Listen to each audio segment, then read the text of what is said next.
So, good afternoon, friends. As you are aware, the Cabinet Committee on Economic Affairs and the Cabinet met a couple of hours back.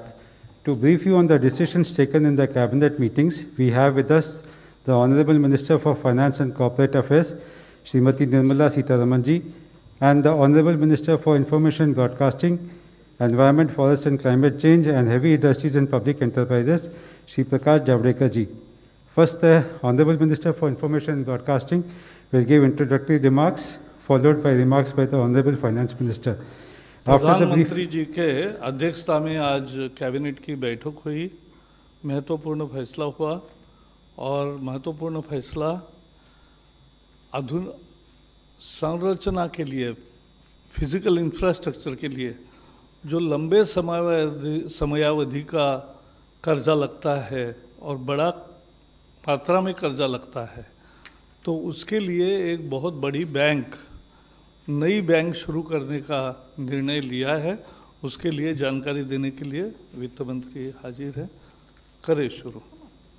आइए। अच्छा, secretary है ना? अरे बोला, एक कुर्सी लगा, 1 मिनट आप बैठो वहाँ। नहीं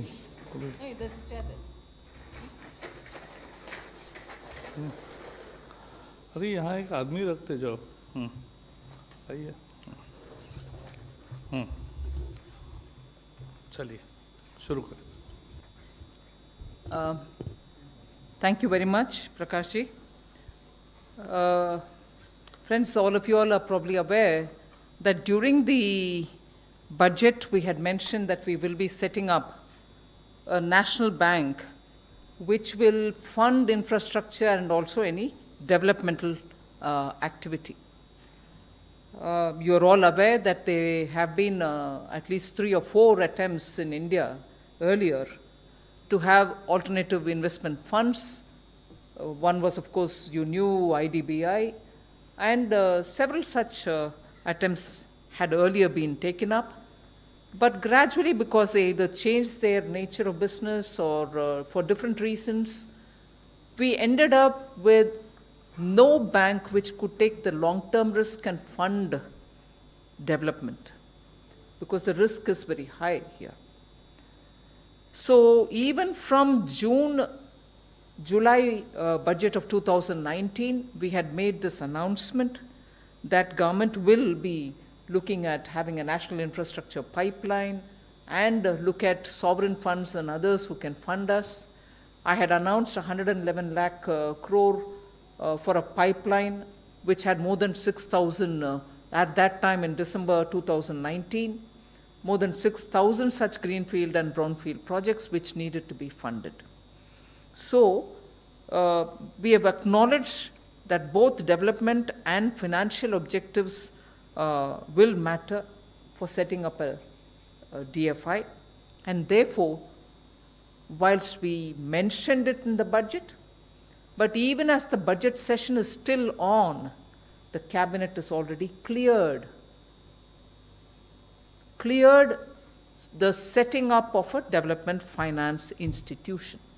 And here I wish to thank the Honorable Prime Minister, who constantly has kept the gentle nudge on us to say, you mentioned it in the budget, and how many of the budget's steps are going to be in time implemented, so that the stimulus gains momentum and sustains that gained momentum, and therefore you have to get going with the decisions which have all been announced in the budget. And that is why I take 1 extra minute to tell you that I'm happy today the cabinet has cleared this bill through which we will have an institutional arrangement which will help in raising long-term funds. The budget provides for the initial amount.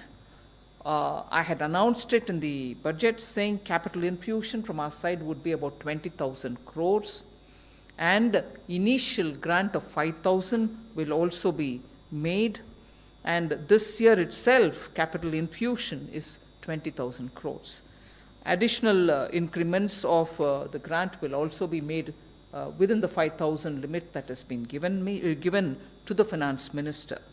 And through this, we expect to raise considerable amount using this lever from the market, and I'll get into the details when the questions come from you. So today the Cabinet has taken a decision to set up a development finance institution. I can get into the details as and when you ask me the question. Thank you. We will now take questions. The Honorable Ministers will now take questions based on Cabinet decisions only. Number 10.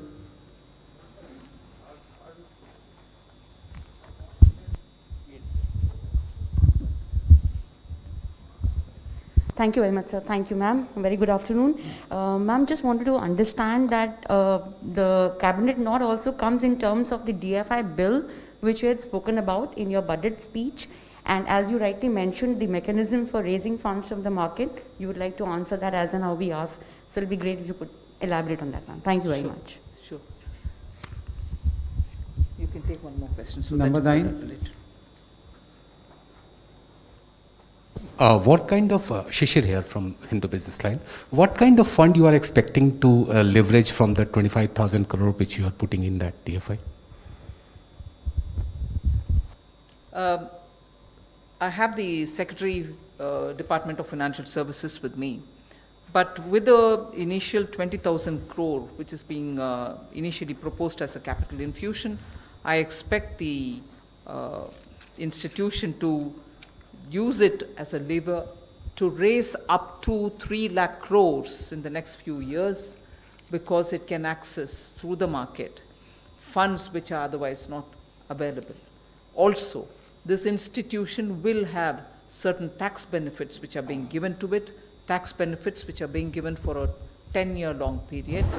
And through that, we also, there is not just a tax exemption, but also the Indian Stamp Act is also being given a bit of an amendment. Through all this, we expect even big pension funds, sovereign funds will all come, just as we are able to attract them in the National Infrastructure Investment Fund.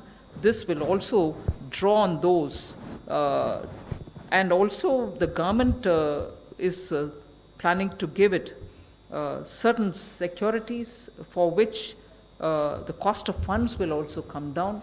Even that is being extended.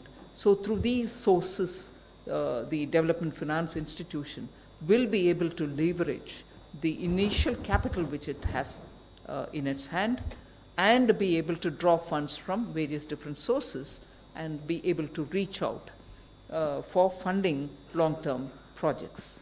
Also, because of this, I think there will be a positive impact on the bond market in India. 104.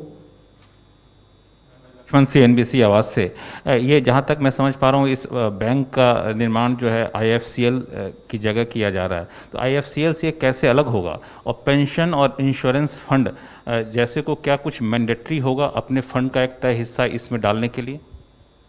इतना हिंदी आप करो जी। अभी ये जो नया संस्था की संरचना की जा रही है, उसमें बिल्कुल ये क्लीन स्लेट से शुरू करने वाला है।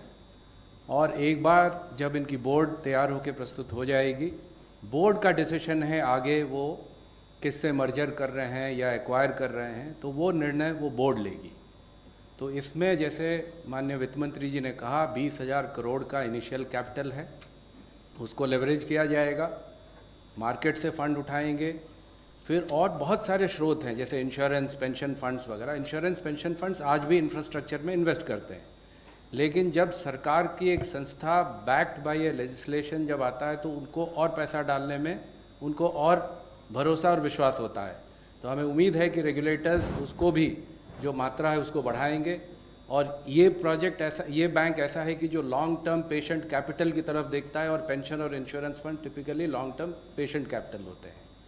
तो ये इसकी व्यवस्था इस प्रकार से चलेगी। दूसरा प्रश्न क्या मैं भूल गया आपने? हाँ, मैं वही बताया आपको, इंश्योरेंस फंड, इस- पेंशन फंड। हाँ, IFCL की जगह ये लेगा या फिर अभी ये तय नहीं है? IFCL से कैसे अलग होगा? IFCL भी मोर और लेस इंफ्रास्ट्रक्चर फंडिंग के लिए। Clean state से start कर रहे हैं। नहीं, मैंने यही बताया ना, IFCL का निर्णय जब ये संस्था तैयार होके खड़ी हो जाएगी, इनकी बोर्ड कॉन्स्टिट्यूट हो जाएगा, वो इस पर निर्णय लेंगे। IFCL को लेना है, IFCA को लेना है, किसी को नहीं लेना है, अपने आप में करना है। हम लोग जो व्यवस्था दे रहे हैं, ये माननीय वित्त मंत्री जी का था कि बिल्कुल क्लीन संस्था दें, Clean और slate. बाकी बाजार की कंडीशन और वो अगर देखते हैं उसमें उनको फायदा है तो फिर वो अपना निर्णय लेंगे। Number 15. Ruchi Bhatia from ET now. I just wanted to understand how soon will the DFI be operationalized now that the cabinet has given an approval? Also, what will be the structure of the DFI in terms of how the board will be constituted? And have you identified which are the first few projects where the money will be kind of put in as from this DFI? It will have a professional board, and at least 50% of them will be non-official directors. Persons of eminence are also envisaged to be on the board, and I would think the chairpersonship also will be of some eminent person derived, and also making sure there are good eminent people becoming non-official directors. So we are making sure that this organization will have people of such heft and professional standards.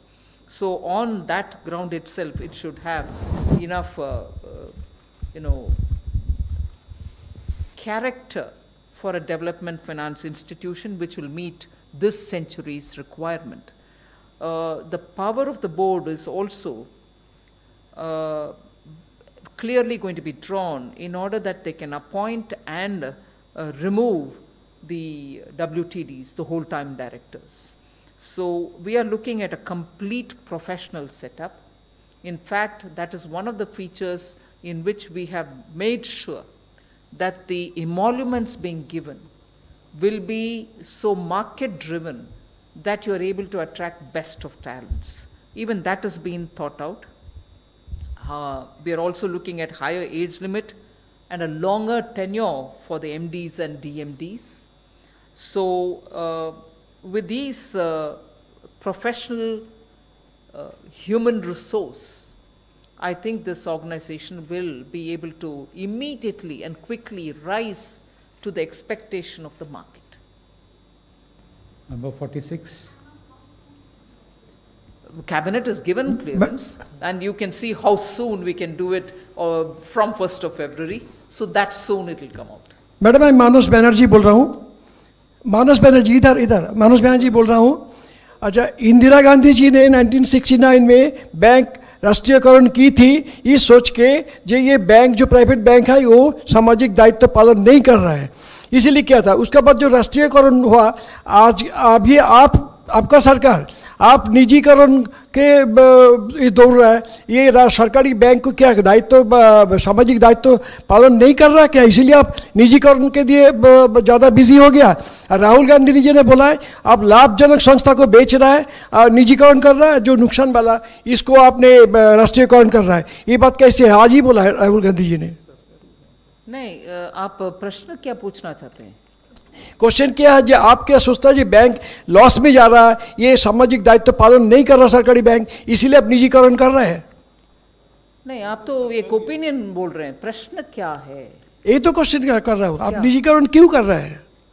हाँ, so have all of you all finished with your development finance institution का प्रश्न? If you have that, if you don't have any more question on today's cabinet decision, then I'll go to him. But if there is anything more on today's decision, I'll first address that and then go over to answering him. I will answer him, okay, but I'll do Thank that you. afterwards. Okay. Ma'am, sorry to interrupt, ma'am. Just one more, ma'am. Anything on the bill, ma'am, if you could share with us? What is the bill? The DFI bill, ma'am? The cabinet has given approval. Now we'll go to the parliament. Okay. Thank you.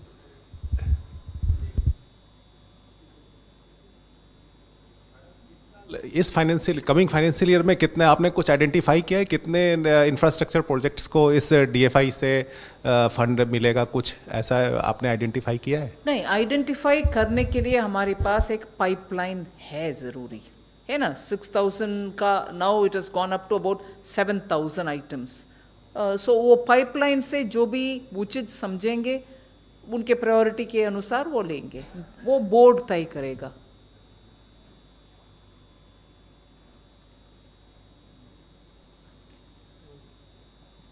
Is that it? Okay. So your question, you asked me in Hindi, but I'm going to say it in English. Huh? Yeah, you may have to, please. I have no choice. I don't want to say it in Hindi and you struggle to understand me. Yes, Srimati Indira ji nationalized banks. There was a purpose, and that purpose probably was served, partly served, fully served. I'm not getting into that. Today we have quite a few number of banks, some performing very well, some performing probably just about all right, and they have a very big role to play, there is no doubt. But yet, we need banks which are going to be able to scale up. So we have even announced, and recently, 1 year ago, 1.5 years ago, in fact one before also, during 2016-17, amalgamating banks so that you have banks big enough. Like I think I have even said before, we need banks of the size of State Bank of India in this country, many more of them. So we have brought in banks which are going to be able to meet the aspirational needs of this country. And also, because these need not be a subjective, on-the-spot decision, we've announced a public enterprise policy, based on which we have identified those 4 areas in which we said government presence, public sector presence will be there, and bare minimum presence is what we have said. In that, financial institutions are also there, meaning even in financial sector, we will still have the presence of public sector enterprise, which, for your immediate answer, means that not all of them are going to be privatized. First point. Second, even for those which are likely to be privatized, we are obviously going to have to keep in mind that these privatized institutions will also continue to function after the privatization. We'll also have to ensure that the staff or the personnel who are there, their every interest will be protected. So we will ensure that we are not going to be disinvesting, or we are not going to be selling them off because whatever may happen to them, we are not worried. No, we want financial institutions to get more equity, more people to put in money into them to make them sustainable.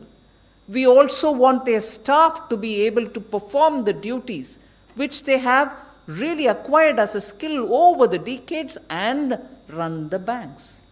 So, very quickly, if you kindly have a look at the public sector enterprise policy which we have come out with and identified those core sectors in which the presence of public sector enterprises will still continue, even financial sector is in it.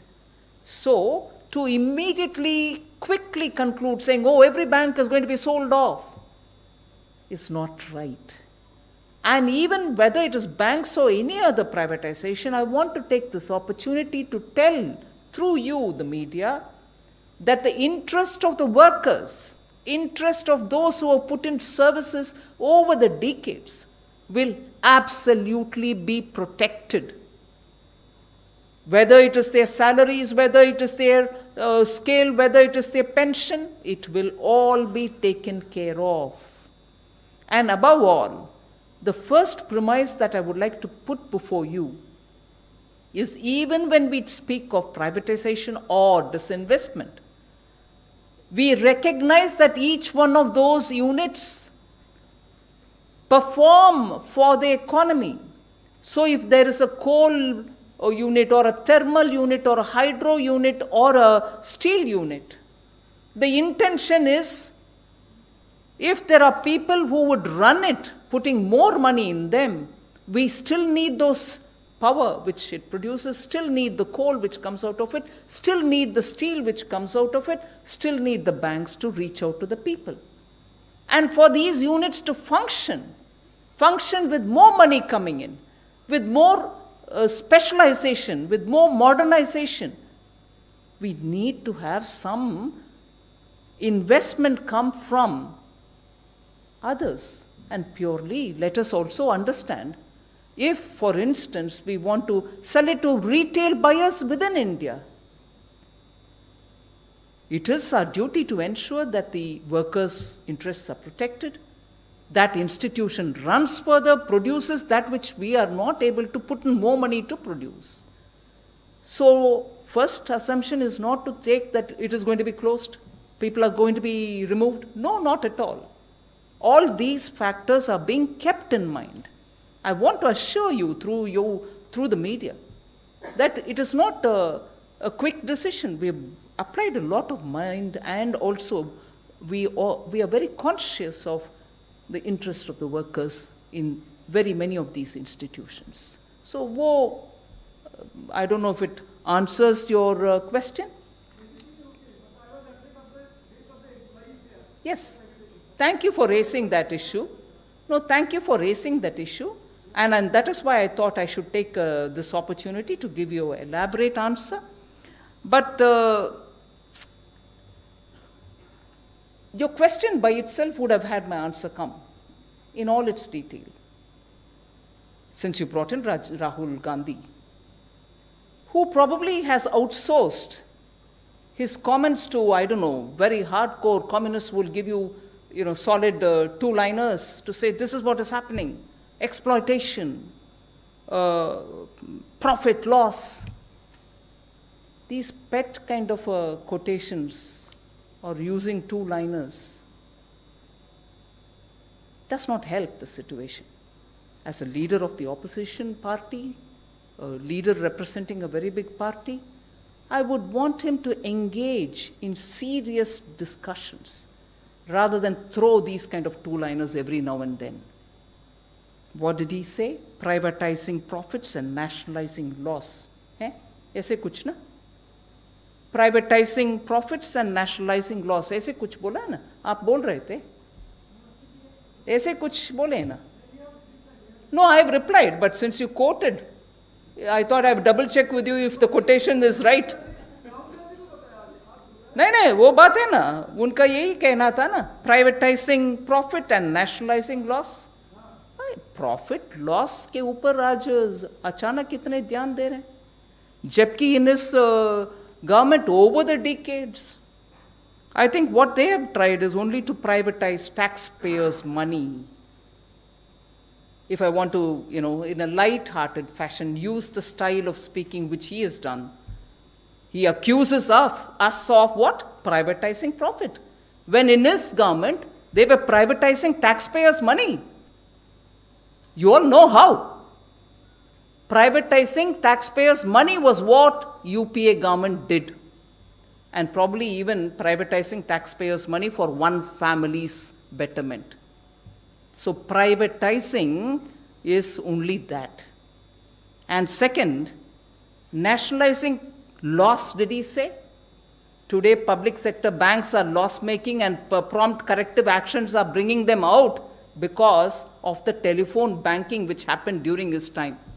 His dadi would have probably nationalized the banks, but nationalizing of loss in the banks was during UPA's time. And I would want to add one more. Nationalizing corruption is what they did. So nationalizing corruption and privatizing taxpayers' money for the betterment of one family is all that Rahul Gandhi will have to take as a reply for that tweet which probably some outsourced fellow in his team is feeding him with. I think there should be some more intense homework done by Rahul Gandhi before he even starts speaking and throwing these kind of things using a spit and run technique. Stand there. Be ready for a negotiation or be ready for a discussion. You raise your points, we'll also answer you. Not throw allegations and go away. Thank you. Thank you.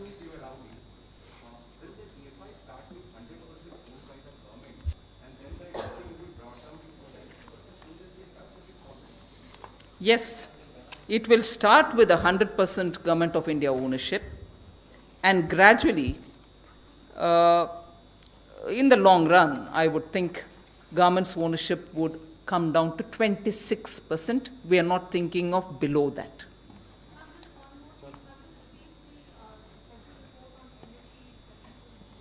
Say that again, I can't hear you.